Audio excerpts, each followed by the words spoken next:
কিউদের হারিয়ে আবারও আইসিসি থেকে সুখবর পেল লাল সবুজের বাংলাদেশ। চট্টগ্রামের সাগরিকায় জয় তুলে নিয়ে উন্নতি হয়েছে টাইগারদের রেটিংয়ে। ওয়ানডের পর এবার টি-20তেও বড় লাফ দিয়েছে লিটন দাসের দল। 3 ম্যাচের সিরিজের প্রথম ম্যাচ জিতে নিয়ে তবে আইসিসি রেটিংয়ে কেমন সুখবর পেল টাইগাররা, রেটিং পয়েন্ট বা কত বাড়লো তার বিস্তারিত থাকছে প্রতিবেদন। বদলালেও ম্যাচের ফলাফলে পরিবর্তন আসেনি এক চুলো। সাগরিকার পারে আবারও জয়ের হাসি এসেছে লাল সবুজের বাংলাদেশ। অধিনায়ক বদলেছে, বদল এসেছে একাদশেও, তবে মাঠের খেলায় যেন কিছুই বদলায়নি। আর তাতে করে আইসিসি থেকেও মিলেছে সুখবর। শর্টার ফরম্যাটের ক্রিকেটে উন্নতি হয়েছে টাইগারদের রেটিংয়ে। ওয়ানডে সিরিজের শুরুটা হার দিয়ে হলেও পরের 2 ম্যাচে ঘুরে দাঁড়িয়েছিল বাংলাদেশ। সিরিজ জিতে নিয়েছিল 2-1 ব্যবধানে। ঘরের মাঠে শক্তিশালী নিউজিল্যান্ডের বিপক্ষে এমন জয়ে আইসিসি থেকেও মিলেছিল সুখবর। রেটিং পয়েন্ট বেড়েছিল 4, যদিও র্যাঙ্কিং এ কোনো পরিবর্তন আসেনি। এবার টি-20 সিরিজের প্রথম ম্যাচ জেতাতেও আইসিসি থেকে মিলছে সুখবর। কিউইদের হারিয়ে রেটিং পয়েন্ট বেড়েছে 1 ধাপ। ঘরের মাঠে 223 রেটিং পয়েন্ট নিয়ে শর্টার ফরম্যাটের এই সিরিজ শুরু করেছিল বাংলাদেশ। র্যাঙ্কিং এ অবস্থান ছিল 9 নম্বরে। অন্যদিকে র্যাঙ্কিং এর 4-এ থাকা নিউজিল্যান্ডের রেটিং পয়েন্ট ছিল 289। তবে প্রথম ম্যাচে জয় পাওয়ায় টাইগারদের রেটিং পয়েন্ট বেড়ে গিয়ে দাঁড়িয়েছে 224-এ।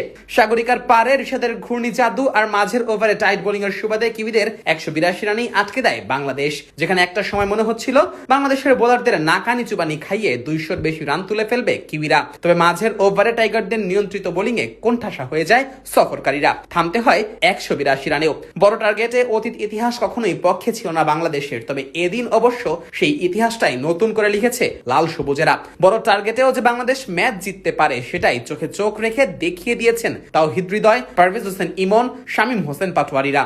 মাঝের ওভারগুলোতে উইকেট বাঁচিয়ে কিভাবে রান করতে হয় সেটাও প্রমাণ করে দিয়েছে বাংলার ব্যাটাররা। আর তাতে ফলাফল গেছে টাইগারদের পক্ষেই।